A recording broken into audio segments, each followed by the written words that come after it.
ഇതിനെയൊക്കെ മനുഷ്യഗണത്തിൽ പെടുത്താൻ പറ്റുമോ? ഒരു ഭക്ഷണം കഴിക്കുന്നതിന്റെ മുന്നിൽ നിന്നാണ് ഇങ്ങനെ ഈ ഇറക്കി വിടുന്നത് അപമാനിച്ചിട്ട്. ആ അപമാനിച്ച് ഇറക്കി വിടുമ്പോ ആ മനുഷ്യന്റെ മുഖം ഒന്ന് നോക്കി, എന്തുമാത്രം വേദനിച്ചിട്ടാണ് ഇറങ്ങിപ്പോകുന്നത്.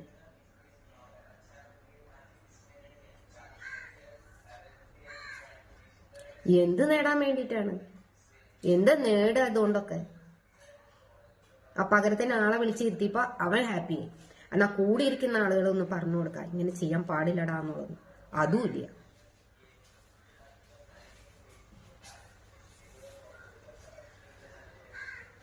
എന്ത് നേടിയിട്ട് എന്ത് കാര്യം? ഒന്നുമില്ല.